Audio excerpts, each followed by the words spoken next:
బెంగళూరులో బనశంకరి దేవాలయము ఉన్నది. నవరాత్రులలో చాలామంది అమ్మవారిని దర్శనం చేసుకుంటారు.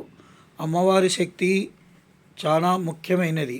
దేవీ నవరాత్రులలో అమ్మవారు చాలా పవర్ఫుల్గా ఉంటారు. ఈ ఈ సంవత్సరము 11 దినములు దసరా నవరాత్రులు వచ్చినాయి. అమ్మవారికి ఇక్కడ నిమ్మకాయ దీపాలతో వెలిగిస్తారు. టెంకాయలు అటువంటివి కూడా సమర్పిస్తారు. అమ్మవారు, వినాయకుడు, ఈశ్వరుడు ఈ దేవాలయంలో ఉన్నారు. తరువాత ప్రక్కన చాముండేశ్వరి దేవి ఉన్నది. ఈ టెంపుల్ చాలా పవర్ఫుల్. మనము కోరిన కోరికలు నెరవేర్చును అమ్మవారు. దేవీ నవరాత్రులు చాలా పవిత్రమైనవి. ఈరోజు నవరాత్రులలో 2వ దినము, మంగళవారము. అమ్మవారికి శంకులతో అలంకారము చేసినారు. శంకులు అలంకారము చాలా అందముగా ఉన్నది. అమ్మవారి అలంకారము చాలా బాగా చేసినారు. ఈ దేవాలయం నందు భక్తులు అధికముగా వచ్చుచున్నారు. ఈ నవరాత్రులలో ఈ దేవాలయం నందు అన్నదానము మధ్యాహ్నము ఉంటుంది. భక్తులు ప్రసాదంగా స్వీకరిస్తారు. ఇది దేవాలయము ప్రవేశద్వారము. ఇక్కడి నుండి అమ్మవారు దర్శనము చేసుకోవచ్చును. అమ్మవారి దర్శనానికి వెళ్ళే ముందు ఇక్కడ అక్కడి భక్తులు ఉప్పు కర్పూరము వెలిగిస్తారు. ఉప్పుతో అక్కడ పూలు, పండ్లు, కూరగాయలు, తర్వాత నిమ్మకాయలు, గాజులు, జాకెట్ పీసులు అన్నీ దొరుకును. మనము ఏవి కావాలనుకున్నాచో అవి తీసుకొని వెళ్ళవచ్చును. సంధ్యా సమయంలో దీపాలంకరణలతో బాగా ఉన్నది. ఇక్కడ కార్ పార్కింగ్ చేయుటకు వసతి ఉన్నది. దేవాలయ అలంకరణ శోభాయమానంగా ఉన్నది. ఇక్కడ స్వామి నవగ్రహాలు ఉన్నవి. ఈ దేవాలయం నందు భక్తులు ప్రసాదము తీసుకుని వచ్చి పంచవచ్చును. మనం కోరిన కోరికలు నెరవేర్చిన తర్వాత మనము అనుకున్నవి ఇవ్వవచ్చును. ఈ సంవత్సరం నవరాత్రులు 11 రోజులు వచ్చినాయి. ఒక్కొక్క రోజు ఒక్కొక్క అలంకారము విశేషంగా ఉంటుంది. అష్టమి నాడు దుర్గాష్టమి, నవమి, దశమి చాలా శుభప్రదమైనది. నవరాత్రులలో ముఖ్యమైన దినము దుర్గాష్టమి. చండీదేవి అలంకరణ చాలా బాగుంటుంది. మీకు వీలైతే ఆ రోజు వచ్చి దర్శనము చేసుకోవచ్చును. ఇక్కడే కాదు, ఏ దేవాలయం నందైనా అమ్మవారిని దర్శనము చేసుకుంటే చాలా మంచిది. దుర్గాష్టమి రోజు హోమం కూడా ఏ దేవాలయంలోనైనా జరుగుతుంది. ఈ టెంపుల్ గురించి, బనశంకరి టెంపుల్ గురించి మా ఫాదర్ ఎక్స్ప్లెయిన్ చేశారు ఇంతసేపు.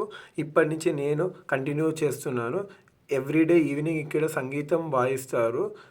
టెంపుల్ మొత్తం ఫుల్ రష్ ఉన్నారు. ఎందుకంటే ఇప్పుడు ట్యూస్డే కాబట్టి. అది కాక ఇక్కడ ట్యూస్డే, ఫ్రైడే అనేది 2 డేస్ చాలా ఫేమస్.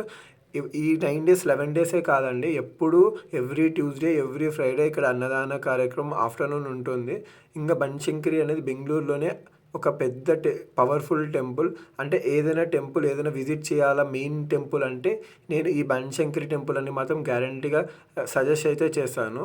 టెంపుల్కి వచ్చిన వాళ్ళందరూ నిమ్మకాయలో ఒత్తిపత్తి పెట్టి హారతి లెక్క ఇస్తారండి. ఇక్కడైతే ప్రతి ఒక్కరు అది చేస్తారు. మీరు కూడా ఇక్కడికి వచ్చినప్పుడు అది ఫాలో అవుతారని అనుకున్నాను. ఇంకా ఇదేనండి, ఇందాక చెప్పాను కానీ అన్నదాన ఆశ్రమం లెక్క ఒక భవన్ లెక్క కట్టారు. మంచి క్యూ లైన్స్ అన్నీ బాగా అరేంజ్ చేస్తారు. ఎవ్రీ డే ఉంటుంది. ట్యూస్డే, ఫ్రైడే అయితే గ్యారంటీ ఉంటుంది. ఇప్పుడు మీకు మొత్తం టెంపుల్ అంతా ఓవర్వ్యూ చూపించాను అనుకుంటున్నాను. ఇంకా ఇక్కడ టెంపుల్లో మీతో మొత్తం అంటే నవరాత్రులు కాబట్టి సపరేట్గా ఒక ఏరియా అరేంజ్ చేసుకొని అక్కడ కలశాలు అన్నీ పెట్టి పూజ చేస్తారు. నేను ఇప్పుడు మీకు మా దర్శనం ఎలా అయింది అని నీట్గా చూపిస్తాను. మేము కూడా బయట అమ్ముతుంటే అవి నిమ్మకాయలు అవి తీసుకున్నామండి. నేను, మా ఫాదర్, మా మదర్ అనేది టెంపుల్లోకి వెళ్తున్నాము. ఇది టెంపుల్లోని ఎంట్రన్స్ వ్యూవే మహా అద్భుతం. క్యూ లైన్ మేము తొందరగా వచ్చాం కాబట్టి ఈవినింగ్ పెద్దగా రష్ లేదు. కొంచెం లేట్ అయితే మాత్రం రష్ అనేది చాలా ఉంటుంది.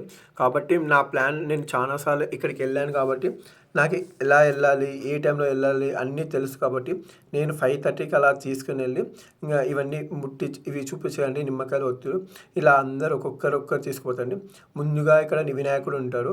వినాయకుడికి మేము అలా హారతినిచ్చి మా ఫాదర్ అలా హారతి ఇచ్చారు. తర్వాత అదే హారతిని మనం బనశంకరి అమ్మవారు కూడా చూపించాము.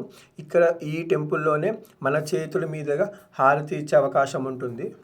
మన చేతితో మనం దేవునికి హారతి ఇస్తే మనకి అదే హ్యాపీనెస్ కావచ్చు, ఏదైనా కావచ్చు, కానీ మనమైతే చాలా హ్యాపీగా ఫీల్ అవుతాము. ఒక సంతృప్తి అనేది మనం చెందుతాము. కాబట్టి ఈ దేవాలయంలో, ఈ టెంపుల్లో ఆ అవకాశాన్ని మనకి దేవుళ్ళు వాళ్ళు ఆ బృందం ఆ కార్యక్రమాన్ని మనకి ఇచ్చారు. కాబట్టి వచ్చిన భక్తులందరూ ఇక్కడ మనకి నిమ్మకాయలతో ఒత్తులు కొనుక్కొని దేవునికి అందరు హారతి ఇచ్చిన తర్వాత చూసారు కదండి, రైట్ సైడ్ ఇక్కడ పెట్టేసేయాలండి.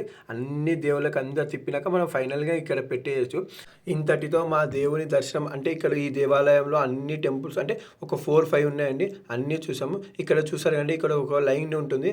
ఆ లైన్ ఏమనగా మన చెయ్యి ఒక రకంగా ఇట్లా పెడితే ఆటోమేటిక్గా మన చెయ్యి దగ్గరికి వస్తే మన కోరికలు అనేది నెరవేరుతాయని ఒక సంకల్పం. ఇంకా ఇక్కడ ఆంజనేయ స్వామి కూడా ఉన్నారండి. ఆంజనేయ స్వామిని కూడా మీరు దర్శనం చేసుకోవచ్చు.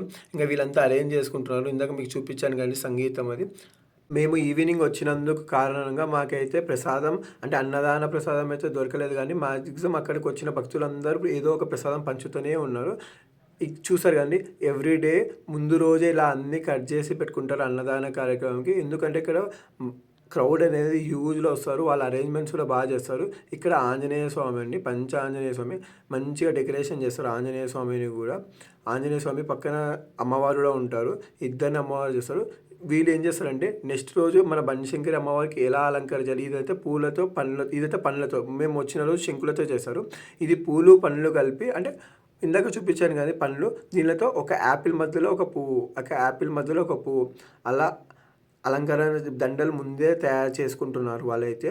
నేనైతే ఈ వీడియోలో మీకు ఈ టెంపుల్ మొత్తం ఓవర్వ్యూ కానీ, ఈ టెంపుల్ ఎలా అలంకరణ చేశారు 2025లో, ఎలా డెకరేషన్ చేశారు, ఎలా లైటింగ్ ఇచ్చారు అన్నీ చూపించానని అనుకుంటున్నాను. మీకు గాన ఈ వీడియో నచ్చితే నా వీడియోని లైక్, షేర్, కామెంట్, సబ్స్క్రైబ్ మాత్రం గ్యారంటీ చేయండి. ఈ దసరా నవరాత్రుల్లో వేరే ఊర్లో ఉన్నవాళ్ళు, బెంగళూరు అవుట్స్కట్స్లో ఉన్నవాళ్ళు బనశంకరి టెంపుల్కి రాలేరు. కాబట్టి నా వీడియో ద్వారా మీరు అమ్మవారిని అందరినీ దర్శించుకుంటారని విజ్ఞప్తి చేస్తున్నాను. నా వీడియో నచ్చినట్టయితే లైక్ చేయండి. Thanks for watching my video. Kedar రుచితో దిల్కుష్.